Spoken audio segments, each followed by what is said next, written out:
Thank you very much for the invitation. This is a great honour because I've been now involved with MedSoc, I think, for 15 years. And I well remember the first event that I went to was in Edinburgh in, I think it was 1996. And I met a number of people there at that time that I'm still friends with and colleagues. And I've been continuing my associations in that time and trying to build links between Australian sociology and British sociology.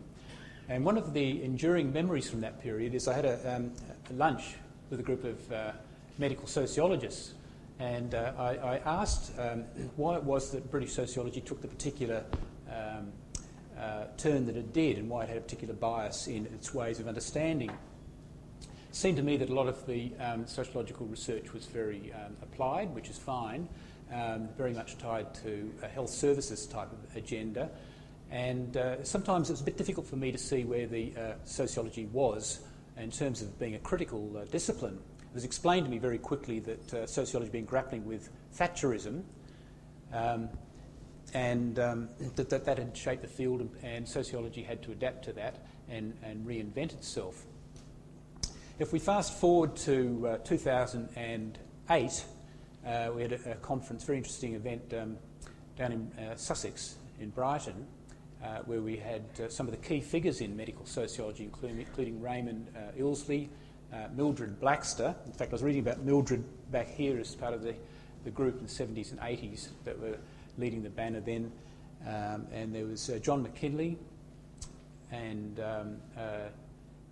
who's the other one? Mike Berry. And one of the things that came strongly across from that panel is people were saying that they were saying as part of the founding ideal was to actually focus on social inequalities and issues around justice and political economy, some of the big picture issues, I guess, and some of the thinking which subsequently fed into the Black Report and other reports which were shelved by the Thatcher government. So I say that by way of emphasising a number of things. One of them is that sociology has always sort of been in a defensive situation, if you like, and medical sociology has been shaped by the politics of the day. It's had to adapt, had to justify its position, and now we're hearing about the cuts. We've had cuts noticed here called the counter cuts in the 1980s. Now we've got sociology in the cuts.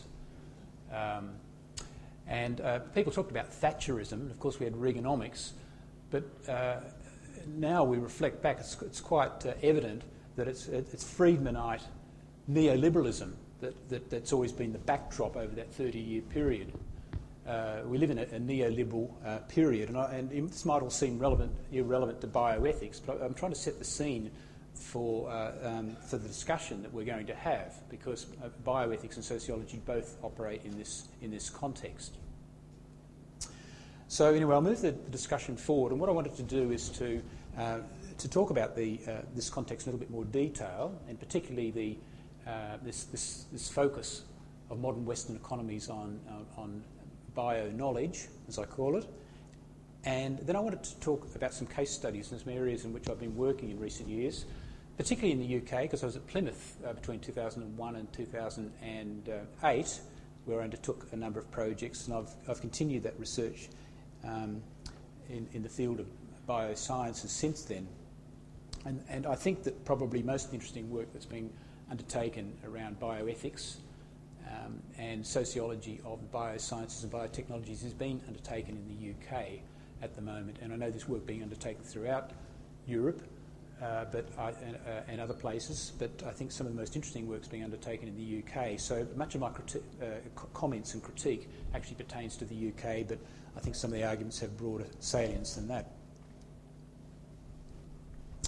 Okay, so we hear quite a bit about the genome, and through the 1990s we heard about the Human Genome Project and the Celera project, the competitor project, and with the announcement of the mapping of the human genome in 2000, we've had great expectation about so-called functional genomics, the application of that knowledge to produce new gene tests and treatments, purportedly. This article appeared recently in the Australian newspaper. Barry Marshall, who's a Nobel laureate, is going to have his human gene put on the web, and that's going to make available for broader public knowledge information about the diseases which he's vulnerable to getting in the future. And Alzheimer's is one of these diseases as well. And we hear much about the future genetics-based healthcare. In the UK, for example, there's been discussion about mainstreaming genetics within healthcare in the future, and this is going to revolutionise medicine. And so we've actually seen moves to train a new generation of genetic counsellors and to change the healthcare system accordingly. And we've heard much about personalised medicine as well. One of the great difficulties in modern medicine is adverse drug reactions. Where you use just one generic form of drug, people react differently. There are many adverse drug reactions, people dying and becoming ill. And the suggestion that perhaps a genetics-based healthcare could produce a tailor-made medicine, that's the term that's used, has great appeal. So, for example, we've got the scenario that appeared recently in Newsweek. This June 2018, Sally picks up a handheld device and holds it to her finger with a tiny pinprick. It draws off a fraction of a droplet of blood, makes 2,000 different measurements and sends the data wirelessly to a distant computer for analysis. A few minutes later, Sally gets the results via email. Copy goes to her physician. All of Sally's organs are fine. Her physician advises her to do another home medical check in 6 months. This is what the not-too-distant future of medicine will look like. Over the next 2 decades, medicine will change from its current reactive mode, which doctors wait for people to get sick, to a mode that is far more preventive and rational.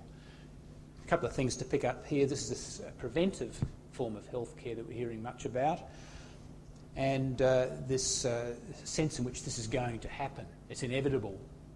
It's a high promise and expectation which permeates much of the discussion around genetics-based healthcare.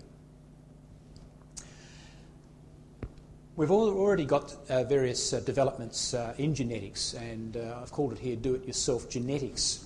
It's here now online.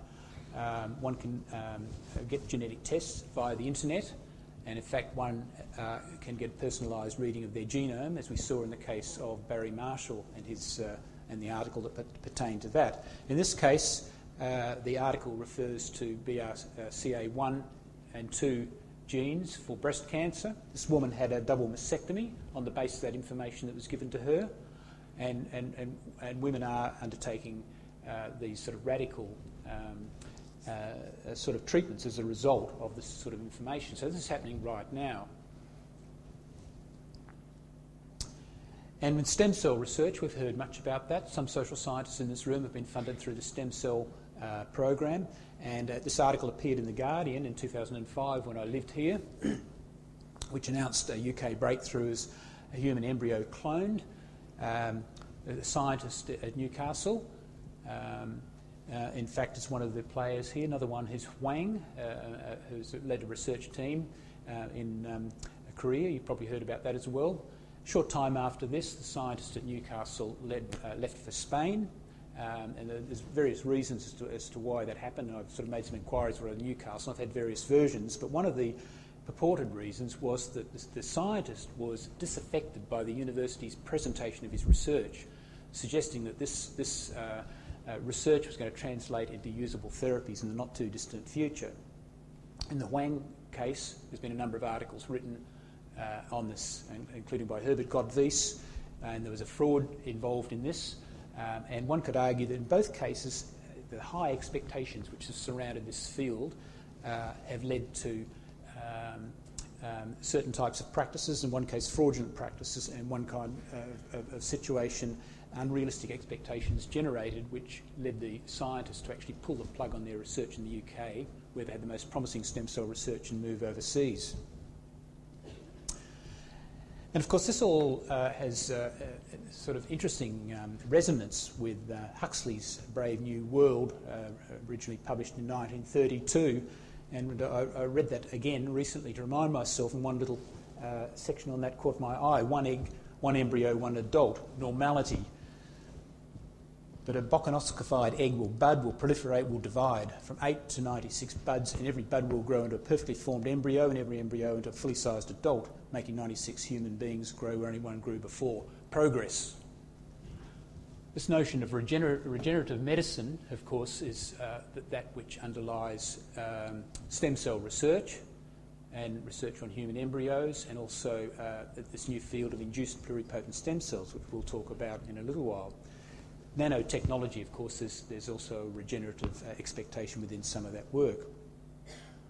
So let's look at nanotechnologies. It's a field which I had some interest in when I was in the UK, and I've undertaken a number of projects. This is a field where there are considerable expectations, much hype, and many science fiction scenarios. You can see the precursors to this interest in nanotechnologies in some early science fiction stories, such as Fantastic Voyage, for example. And the Royal Society, Royal Academy of Engineering in 2004 undertook a major inquiry and a report which resulted from that, with predictions about when there would be future commercial applications of nanotechnology. The UK government was very concerned to exploit the opportunities provided by the nanotechnology revolution. In a report, Too Little Too Late, for example, it said that UK was an instigator of nanotechnology research in the 80s and was in danger of being left behind by the US's nanotechnology initiative. So it's suggested, and we know that sunscreens and various other products at the moment have nanotechnologies. But if you look to the right, 5 to 15 years, there was, and this is in 2004, there was predictions of target drug delivery and virus protection, better medical implants and artificially created organs, molecular methods for disease diagnosis, better sensors, etc., of pollutants.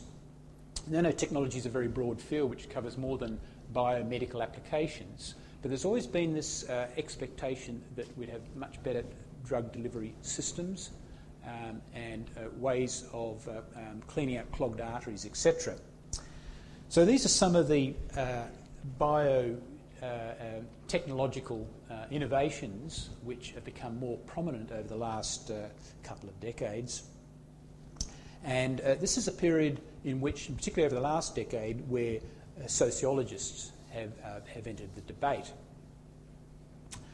And we see really what's called a critique of principalism and respect for autonomy. Many of you working on ethics issues would know about these principles: beneficence, non-maleficence and justice. And it's developed from the work of Tom Beauchamp and James Childress, originally published in 1979 in their Principles of Biomedical Ethics. But these principles are now invoked as kind of a mantra in bioethics. And of course, bioethics isn't just about principalism, but it's a large part of bioethics. And the reasons why the principalism becomes so popular can be explained by contextual issues I'd like to argue, and I'll elaborate on that in a little while. But we find during this period that a number of sociologists entered the debate. Una Corrigan's work, Raymond de Vries, Fox and Swayze's recent books, Erica Hames, Adam Hedgecoe, Jose Lopez, for example. They're just some of the players. And the question was raised by some of these people as to whether or not sociology can play a role in saving bioethics. And that's the language that's actually being used. You'll notice Lopez's article there, the last one, How Sociology Can Save Bioethics. And the first one, de Vries, How Can We Help from Sociology into Sociology of Bioethics? So this issue around principalism and sociology's effort to overcome some of the limits of that have become more evident during this period.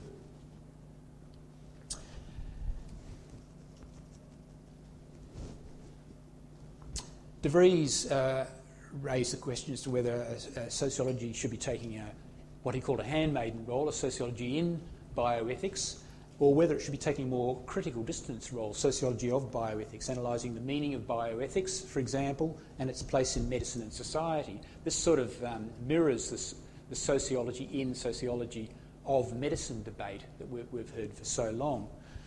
I think this sort of framing of the issue, and I hear people in sociology talking about their own work this way, really narrows the sociological gaze. I think it represents sort of a limited conception of how sociology may contribute to this field. I'd say that most sociological inquiries of bioethics thus far have been studies within the clinical context.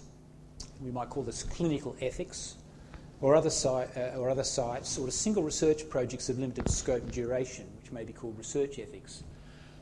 Now, there's a slipperiness about bioethics or biomedical ethics, and sometimes people use those terms interchangeably: biomedical ethics, bioethics, research ethics, clinical ethics.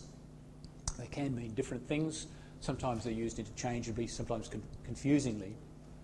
But we have seen a lot of studies, sociological studies done on decision-making processes pertaining to clinical trials, such as Una Corrigan's work, genetic testing, IVF, pre-implantation genetic diagnosis, or ethics committees. For example, Adam Hedgecoe's done some work, amongst others, in this field. But these are sites and they're topics which have already effectively been colonised and mapped by self-identified bioethicists and by others who strongly identify with that field. Because the term bioethicist itself is also slippery. You'll find that there aren't that many people that actually call themselves bioethicists outside the US. Interestingly, in Australia, we have very few people calling themselves bioethicists. I work at a university, Monash, where we have an established bioethics tradition that was started by Peter Singer 25 years ago. Also, Julian Sevulescu, who's at Oxford University and been known to many of you, does work on enhancement therapies. He was trained at Monash. That department is the Centre for Bioethics and Philosophy. There's 3 or 4 members of that group. So it's not actually a very established field in Australia, and there aren't that many people who call themselves bioethicists. But I'm not talking specifically about that identity category. I'm interested in the knowledge of bioethics and the way in which the knowledge has been taken up. So let's be clear about that, because there's some defensiveness sometimes when people talk about bioethics knowledge as though you're attacking their discipline or attacking them. And that's not the case. I'm talking about a certain type of knowledge and the diffusion of certain type of knowledge. I'd like to suggest that sociology has had some blind spots in relation to this work. As interesting as it's been, as insightful as it's been, I'd suggest that sociology hasn't taken the critique far enough. And it's a bit surprising, really, when you think that I mentioned some of those early figures in sociology. They were interested in the big picture issues: social justice, political economy, politics, all these questions. This is what sociology, in my view, should be about, and many founding figures is what it should be about. The founding figures were interested in history. Marx, Weber, Durkheim, they're all interested in history. They're all historians. Influential scholar Foucault, Michel Foucault, was an historian, philosopher, influenced the discipline. But one of my gripes about sociology constantly, it's not historical enough. I don't hear much good historical work, and I don't hear much political economy work either at medical sociology conferences or in sociology writ large, and we may ask why that's so. But one of the neglects, in my view, and this goes back to my opening statements about these big bioscience technology developments during the 1990s, particularly late 1990s and early 2000, is the neglects of programs of research, whole programs of research which are prospective in nature. In other words, they're very long-term. If you're looking at biobanks, for example, I heard some papers on biobanks today. Many of the large-scale population biobank developments are 20, 30-year endeavours. And we'll talk about UK Biobank in a little while, because this is one of these endeavours which you might be familiar with. They involve applications at the level of whole populations. So they involve everyone in many instances. If you look at the Icelandic health sector database, that involved the whole population. And that was a case where everyone was presumed to be in the collection from the outset. And they also require the participation and support of diverse publics, which creates an issue around support and legitimacy. There's been a neglect of issues around political economy, which I've mentioned already. I find this quite surprising. When I started my academic study 25 years ago, political economy was never had a massive following, but there were certainly people interested in issues around the state and state-industry relations, these sorts of things. Miliband-Palancis debate was one that was quite common when I was a sociology student. Now we've got two of the Miliband sons who are in a pretty right-wing sort of Labor administration at the moment. I think his father would turn in his grave if he knew sort of some of what's going on at the moment, especially the debates with the union movement. And of course, there's been a significance. There's been a sort of a lack of recognition of the significance of principalism in neoliberal societies. In my view, I think this principalism, I'd like to suggest, of bioethics fits very neatly with the current neoliberal agenda and way of thinking and acting in our society. And I think there's been inattention to socio-political implications of research investment, social inequalities which arise in the case of any technological innovation. There's always winners and losers from any technological innovation, and the moral questions raised by the commodification of life. These are all very big questions, and I don't see much sociological engagement with any of this. So today, part of my critique is actually of sociology, and it's suggested that maybe sociologists are overly critical of their bioethical neighbours, and that the bioethicists, maybe don't see themselves as being critical of sociology. But I don't think other disciplines are critical enough of sociology, and I don't think sociologists are critical enough of themselves and their own assumptions and their own values and their own political positions. So why the sociological neglect? Well, there's a number of potential reasons. One of them is the close tie of sociology research with dominant elite genders and the funding that has to be mentioned, of course. Much bioscience, biotechnology research, bioethics research has been funded by government-run programs such as ESRC, that's the Economic and Social Research Council, the Engineering and Physical Sciences Research Council, the Medical Research Council, European Commission, and in the UK, which is quite unique in many ways, the Wellcome Trust, some of the charities which are funding this sort of research, Leverhulme too, to some extent, National Institute of Health in the UK. I don't think it's any accident that we've seen this growth in sociological work on bioethics in the 2000s. You notice those publications were all in the 2000s.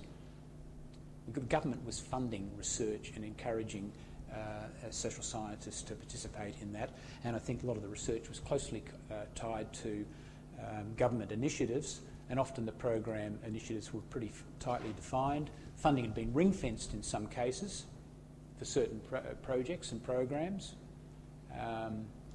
And this, in my view, must have an impact on the nature of the research. So I suggest that ethical questions have already been framed pretty much by the funders and programs. And I think that sociologists, in writing their applications, in thinking about their work, in thinking about the outputs, have tailored their work to conform with the funding guidelines and produced outputs that seem to be of policy relevance. So let's look more closely at bioethics and its role within a contemporary society. Now, but bioethics, as I mentioned, is not one thing. Bioethicists aren't a single identity category. There's certainly been seen to be a use for bioethics knowledge as these new biotechnological innovations have taken root. Bioethics in its history, and historians will say that it starts from about 1970, thereabouts in the US context. But as I mentioned a little while ago, we see these massive bioscience technological developments happening in the 1990s, 2000s. And I'd suggest that principalism finds congruence with formal bureaucratic processes and procedures and neoliberal politics, and that it seems to offer, through its principalism, a disinterested language that can be shared by different disciplines, constituencies. Kathy Walby and Herbert Gottlieb and Brian Salter, in their book Global Politics of Human Embryonic Stem Cell Research, talk a little bit about bioethics there and its role within the global moral economy. It seemed to provide this sort of a language that people from different cultures, different countries can engage with. It seems to be decontextualised, depoliticised sort of language. So I'd suggest that bioethics actually serves to depoliticise issues and questions which are deeply political by their nature. They concern issues around life, the meaning of life, whether certain innovations should be supported at all in policy, for example. Who wins, who loses from bioethics and biotechnological decisions. And bioethics has presented many origin stories, as Renee Fox and Judith Swayze say in their recent books, Observing Bioethics. The technology-driven narrative, the key events, for example, the Nuremberg trials, or organisational moments, or coining of the term bioethics in 1970. But all these origin stories are all teleological in nature. In other words, they all assume that there's certain self-evidence about the development of bioethics. It got to where it was because it was badly needed. There were all these terrible abuses going on in the past that had been revealed through whistleblowers, Henry Beecher, for example, and the Tuskegee experiments in the US, or the Nuremberg trials, which had sort of revealed all the abuses that occurred during the Nazi period. Kim Little, in her treatise, this was actually done at Monash University, that my colleagues directed me to, talks about these clean break accounts within bioethics. Somehow there's a clean break from the past, and bioethics is moving forward in some incremental, progressive way. So this presents a view of bioethics as somehow being a progressive field, a defender of the public interest. And bioethicists love to present themselves as defenders of the public interest. If you look at the bioethics websites, you'll find stories there about how, they're looking after the common interest, and they're concerned about issues of justice and so on and so forth. We haven't got time to go through it here, but you can find examples of this quite readily by a search of the web. But bioethics has been very uncritical about science technological expectations. Adam Hedgecoe has written about how bioethics reflects the technical expectations of science. It very much reflects the expectations that science have rather than challenges those. And technology tends to be something that's reified, made into a thing. Now, anyone from the science and technology studies field will soon point out that, in fact, technologies always reflect assumptions about users and uses. There's always a social element to technologies. They're not things, they always arise in a social context. There's always political players who are promoting certain types of technologies. So we've got a pre-social view here of technologies. The expectations of these technologies need to be sustained over the longer term. They don't just exist in an ether. You've got a very substantial public relations industry which is supporting these technological expectations. Most science organisations and centres these days have a public relations arm. Most science stories, some suggest about 60% of all science stories originate with public relations agencies. I've had some information from somebody who works in the public relations field in science in Australia, and there's quite a lot of evidence for this, that most stories that we see in the newspapers come from the public relations industry. So because expectations need to be sustained over the long term, we're talking about decades in the case of some of these big projects that I mentioned earlier, we need various reiterative practices, staged news releases, for example. And I'm at a university which loves these. They're always putting out news releases of one kind or another.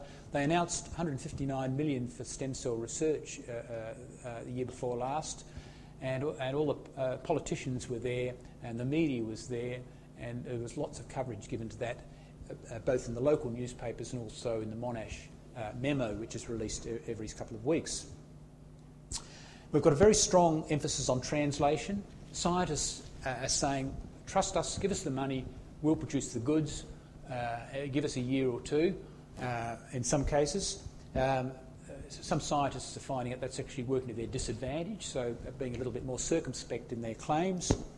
Governments themselves expect this sort of translation. So at the university I was at in 2002, 111 million was put aside for the Australian Stem Cell Centre. That centre imploded after about 3 years amid squabbling because there was a lack of consensus about the direction of the centre. Some wanted to do applied research, some wanted a more pure kind of research. It wasn't producing anything of value particularly. Alan Peterson, who's leading that, led and went to the California Institute of Regenerative Medicine. There's a lot of personal squabbling as well.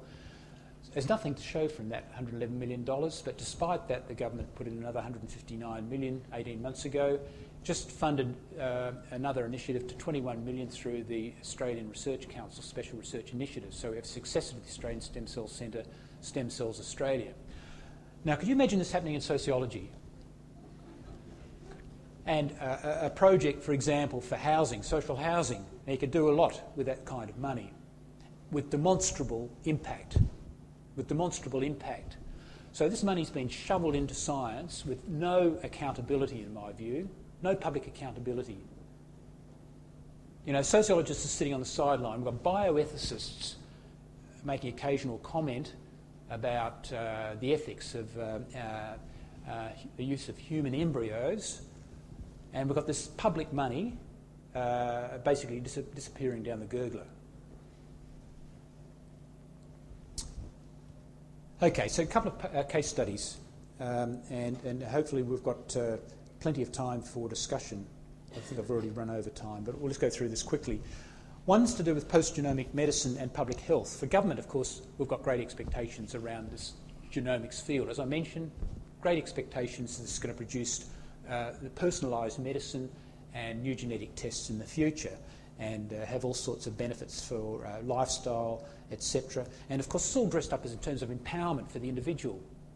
That's what it's all about, giving patients more choice. But of course, from the commercial sector, we see potential for profits for new drugs, gene therapies, etc., etc.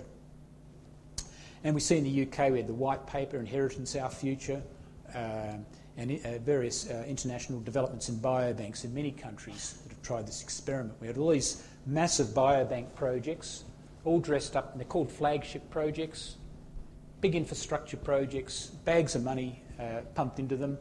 Icelandic health sector database kicked off, fell into a hole for a whole range of reasons. One of them was that there was some resistance from Gisli Palsson, who's done work on this, an anthropologist in Iceland, has pointed out that part of the reason was there was actually resistance from the medical profession to people to giving over all this information, private information, to the company that controlled that. UK Biobanks up and running. It's now recruited, I don't know if anyone's been following this, now recruited over 500,000. This beast down here, WA Genome Project, has basically fallen into a hole because of personalities and squabbling, etc. And there's various other projects here in Sweden and France as well. So just some brief summaries from the project so far. These are conceived as big infrastructure projects. Governments have seen great benefit in this in terms of the economic benefits and the health benefits as well. And the scale and prospective nature of these projects calls for support over the long term. They need to find some means of legitimising their existence. They need public support. And they have been subject to some resistance. We had some resistance to the Icelandic health sector database. In the UK, hasn't been much publicity about it. How many people here have heard of UK Biobank? There's probably some people haven't, about half, I would say. And this group would be probably most expect to know much about UK Biobank. Hardly anything in the media at all about the project. There was a couple of consultation exercises which were extremely limited. In fact, one of the consultation exercises had participants in it who had engaged in other kinds of almost professional self-identified stakeholder groups who'd been involved in youth crime and all sorts of other things. Very limited form of resistance, despite some commentary from the House of Commons Select Committee on Science and Technology about this being a politically driven project. That's the term they used, politically driven project, and the consultation being a bolt-on activity. Those, again, they were the terms that we used. This project has proceeded without as much as a hiccup. Gene Watch did a study looking at the politics of this project, and suggested there that BAT, British American Tobacco, were great supporters of this project because they were hoping to find a gene for lung cancer, which would suggest that some people who smoke got lung cancer and it was their bad luck, and that everyone else who smoked would be okay. So they supported it. MRC, the Health Department, and Wellcome Trust all had had private meetings in about 1999, decided this would be a good thing for the public, and it went ahead.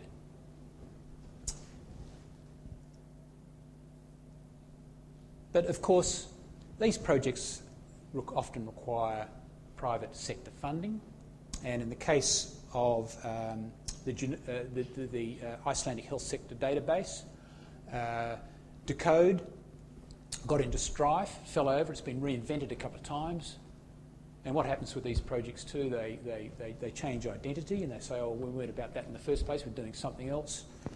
And with the financial crisis, 2007, 2008, the biotech sector, which is never particularly profitable anyway, it was all based on an expectation.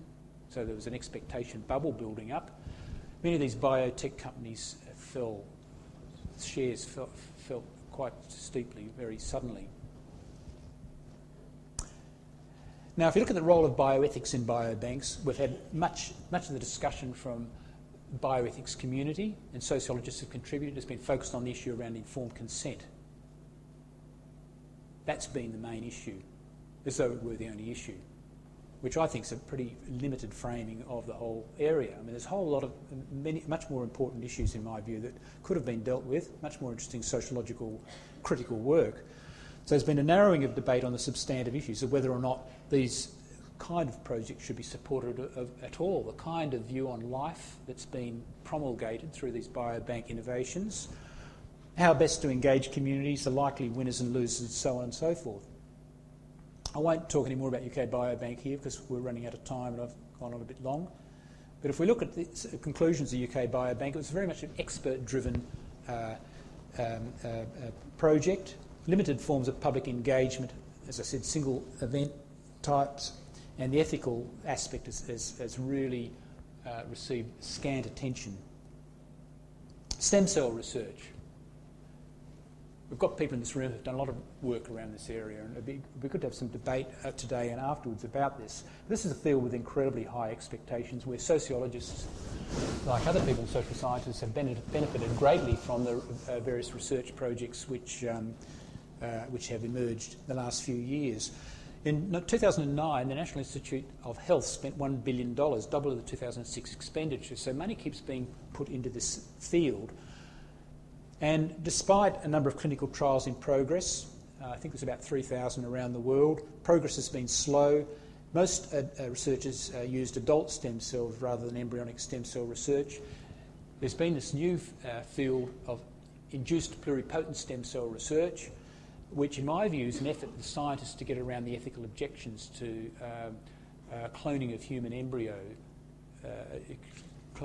embryos, which has been, the use of human embryos has been seen as the gold standard in stem cell research. So science itself has adapted to the ethical objection, or one form of ethical objection.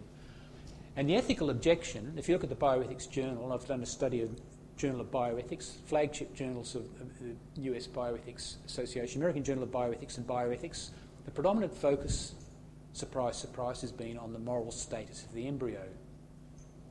That's been the bioethics community's interest, moral status of the embryo. Very limited form of engagement with the ethics, justice and politics of that field. This is a field which is really a potent mix of promise and uncertainty. It's a field with this very strong translational ethos, as Jane Mainshine calls it. We've got a looming patent war, so we've got politics around the patents of the whole field. We've certainly got some fraudulent ethical dubious practices. We've already talked about the Huang fiasco that Jenny Kitzinger and Herbert Gottflies have written about. And certainly growing concerns about market and unproven treatments. Stem cell tourism. Patients believe these treatments are available or should be available, and they're going to other countries where they're being advertised. Australian patients, and I'm undertaking some study in this, are going overseas because they believe these treatments are available at the moment and the government's not allowing them to get access to them. So they're going overseas, many of them going to India and China, and some are going to Germany. So we've got an issue here around expectations and public's expectations around treatments. And we've certainly got contending visions about this field from the different people who have got some interest in it. The International Society of Stem Cell Research, and we won't click onto the website here, they've got some advice for people that would like to seek these early largely unproven stem cell treatments abroad. They've got a website where if you've got a condition you think it can be treated through stem cell treatments, you can click onto the site and see whether those treatments have actually undergone clinical trials. This is the only regulatory kind of response at the moment, is to give people more information, the informed consumer model. And on the contending side, of course, we've got the Right for Life groups and the Catholic Church. I'd like to suggest that the bioethics response to this whole field has been largely on the coattails of the Right to Life and the Catholic Church debates. Bioethics communities have not been leading this field. They have not set the agenda, and in terms of social justice issues, I haven't seen much evidence at all from within that community to this issue. Anyway, I've got some of the objections here, but really we've got bioethics say they're scanning the horizon scanning. That's what bioethics is about. Well, as Adam Hedgecoe's rightly pointed out, that horizon has already been scanned by others, basically by people in the science community and others within the church, for example, who have defined certain sets of issues.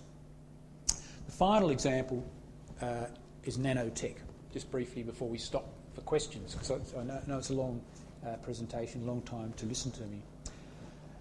Nanotechnology is a field where the expectations have been incredibly high, but it's a field which has been defined by uncertainty in every respect you can think of. If you go to science conferences, and I've been to a few in the nanotechnology field, much of the discussion is about what is this field? How do we characterise nanotechnology? How is it developed? Is it bottom-up or is it top-down forms of engineering, for example? But despite debates about it, whether in fact it's genuinely novel or just a repackaging of chemistry that's been done for a long time, there's certainly expectations that we'll see benefits in medicine, environmental sustainability and economic development. The Australian Office of Nanotechnology suggested 2.84 trillion estimate by 2015 in one of its websites. But there's uncertainty about the physical risks, biophysical risks. This is something which has been debated in the literature, and the public response. In a study I did in the UK, we talked to scientists about their views on nanotechnology and benefits and risks. We didn't define what benefits or risks are. And many of the scientists said spontaneously, adverse public reaction. That's what they saw as a risk, adverse public reaction. This has been the concern in nanotechnology in Britain, and I think why the Royal Society Royal Academy of Engineering report started. That report, if you read it, is all about what happens if we get a GM-style backlash in this promising new field. That's what that report was about, and that was repeatedly emphasised. There seemed to be in the UK, of course, a decline of public trust. We had a whole series of events in the UK, of course. We had Bristol Royal Infirmary, and we had the Harold Shipman case, and the Alder Hey controversy, which occurred just before this event. And then we had a GM nation debate, which went awry, and most of you many of you here would know about the details of that. This article appeared soon after the Royal Society Royal Academy of Engineering report, which suggested nanotechnology poses a threat to health. This is the one thing that was picked up, one issue that was picked up in that report, which said the risks actually are uncertain. We need more research on the risks of nanotechnology. And we find here, and it's highlighted in the beginning, sunscreens, self-cleaning windows, lipstick, we've got nanoparticles and all these things. Car tyres, for example, produce nanotechnologies. All these things could be risks. This is what received coverage, as though it were the only issue. worth considering. The Australian unions call for action on nanotechnology because of their concerns about worker health of manufactured nanoparticles, and call for public engagement on nanotechnologies. Since returning to Australia, I've been invited onto a committee, National Enabling Technologies Strategy Stakeholders Advisory Council, and they're setting up a series of public education and engagement activities at the moment. It's interesting to see where it will go, but if it follows the UK and Europe example, it would worry me, because it's been a very limited form of engagement thus far. And people in the bioethics community have often been brought into these sort of debates, not to offer a critical voice, I think more as a form of legitimacy, to see that things have been attended to as they should be. And we see many events in the UK and the Science Society program, for example, where there's been some very small space for bioethical deliberation. And we see a whole new field of nanoethics in a new journal of nanoethics, which was launched in 2007, where there's been debates about whether this field can benefit from the field of bioethics, whether or not nanoethics needs its unique set of ethical moral principles, or whether it can draw on the established field of bioethics. Some think that the ethical principles are not essentially different.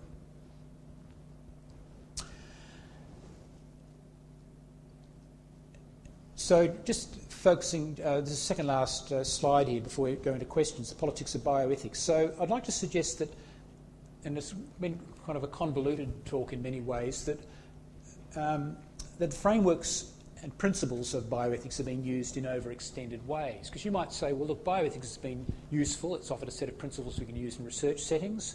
I don't deny that. In fact, I think that it's good that we've got a set of principles that can be applied for university research and research within the NHS. They may be very long, convoluted, sometimes tedious to be involved in, but this is not the point and argument that I'm making today. The principles have been used in overextended ways, way beyond the context in which they were developed. And I think that really the bioethics really does not challenge the expectations of science, in fact reinforces them, and lends the view that somehow the technologies will develop in an anticipated way, because bioethics is not critical of the social context of science and technology. It's all about looking at the impacts of technologies in development that already exist or that are on the horizon. So it's got a very technology focus. It's also a very Western view on a set of priorities around technologies as well, because if you went to many non-Western industrialising contexts, you might get a different set of priorities being articulated. So I'd like to suggest that bioethics serves as a tool of governance, really lending legitimacy for innovations for which there's already considerable support. I think governments, are signed up to many of these new technology developments. Even this group that I'm involved with is set within the Department of Innovation, Industry, Science and Research. The whole remit of that department is to develop new technologies. They call it enabling technologies. First meeting we had was what are enabling technologies? Some people say nanotechnologies are enabling technologies. Some people no, that's not what it is at all. Enabling technologies are things which emerge in the future. We don't know what they are. We don't know what they are at the moment because it'll depend on how they're enabled through convergence with biotechnologies, digital technologies, neuroscience technologies, etc. So it's been really a restricted debate and action on substantive issues, and I think we need to move beyond bioethics to develop new critical normative perspectives. And I suggest that in fact sociology has elements of this approach already. And sociology cannot escape being normative. It might seem odd putting normative in front of sociology, but it's to signal that we need to be more explicitly normative. And as, I'm not going to pronounce this the wrong way, Cittabel, I think it is, said, we should not be merely studying norms but proposing them, or else negate sociology proposing them, certain types of norms that we may not agree with. And Ben Fleeberg's book, which came out a few years ago, said sociology has been too much stuck within a technical mode of thinking. where value rationality has been subordinated. They should contribute to clarifying the problems, quote, risks, possibilities that we face as humans in society, and to social and political praxis. So value questions should be central to what sociology is about, not sitting on the fence. And of course, Weber talked about values, but Weber offered a particular perspective on values. It was sort of a detached analysis of values. And I don't think sociologists should view these questions with a Weberian detached sort of in a detached sort of manner, that they should be taking sides, if you like. They should be deciding what sort of developments are likely to be valuable or not. And I think that we could be taking more of a horizon scanning role. Now I know I've been involved in foresight programs, and some people here probably have too, and some of those things are quite faulty in the premises in which they're based. But sociology is about looking at trends. It's about imagining the future from what's happening at the moment. Looking at neoliberalism. Is the future one a neoliberal future, or if we go into depression, double-dip recession, or depression, as some suggesting, 30-style depression, can we learn from history about how things will unfold, for example, and what that may mean for economies and the way in which we think about the economy. And I certainly think that a normative sociology of bio-knowledge would think centrally about politics, power, ideology, discrimination, all these things which I thought, and I came to sociology that I was interested in. I'm a bit disappointed with some of sociology, and I must say this. And I always feel when I'm in the presence of people from other disciplines, I should go in and bat for the discipline. But actually, I think we should be more attentive to the shortcomings of much of our work. I certainly reflect on my own. Sometimes I get dragged into other people's agenda, and I'm very disappointed with that. But I think that we should always be attentive to issues around discrimination, social justice, promotion of human rights. This means studying up rather than studying down. That's something we, as sociology students, we learn about. Much of our study is studying down, studying the deviant, the poor, the homeless, not studying up at the power elites, as C. Wright Mill would have us do. And looking at, say, military-industrial complex and these kinds of issues, I don't see much sociological work around these issues. And I don't think people in the health sociology area should be as concerned as scholars from any other area of sociology. And I certainly don't think that this precludes looking at these micro-dynamics of the clinical research setting, or these other micro-sociological issues that have concerned sociologists, pre-implantation genetic diagnosis, IVF, etc., etc. But I think it does mean trying to forge and conceptualise the links between the macro and the micro issues. And I think that we should certainly reflect upon questions such as who benefits, who's disadvantaged from developments. These are key sociological questions. And also how bioethics ways of knowing restrict public discourse about the implications of bio-knowledge. I think, people don't... I think there's this mamby-pamby sort of PC chit-chat going on that we should all hold hands, with bioethicists and work together and find some common ground for reconciliation. Well, I don't think so, because I think that we should be more critical than we are. I don't think we're critical enough of bioethics and other forms of knowledge, and I include here too economics. So I think elements of such a normative sociology can be found in disparate critical work, such as feminist bioethics, science and technology studies, and the nascent sociology of human rights, for example. And if you look at the work on feminist bioethics, it's not oriented to saving bioethics or developing principlism. It's very critical of principlism, in fact, and it's all about the language of human rights. Whether or not that's realised in practice is another thing, but at least the language is in the right direction. And finally, I think that sociologists can do much more for actually interrogating the expectations which underpin much bioscience, biotechnology development. Explore questions such as who wins or who's likely to win, who loses or is likely to lose from such developments, and also about making strong claims and statements about the rights and wrongs of research funding priorities. I don't like seeing all this money being spent on stem cell research which is based upon a bubble of expectation. I think that the decision makers, the scientists, should justify why that money should go in that direction. We've got screaming problems around housing, for example, in Melbourne, and I know there is in Britain. I know there's a debate going on about planning decisions in country areas and stuff like that at the moment. Melbourne's crying out for property, and part of the reason there's a shortage of property is because the big landholders are hanging onto the property until the prices go up and then they'll flog it off. Those are the sort of issues that we should be addressing, and there's much scope for housing and issues of that kind, and the pensions crisis, as it is here, is a looming one in Australia as well. So we could be spending the money in other ways, and perhaps rather than looking at high-tech research, high-tech solutions, we may in fact come to no-tech or low-tech ones, which in many cases may be the preferred way to proceed. Thanks for your attention.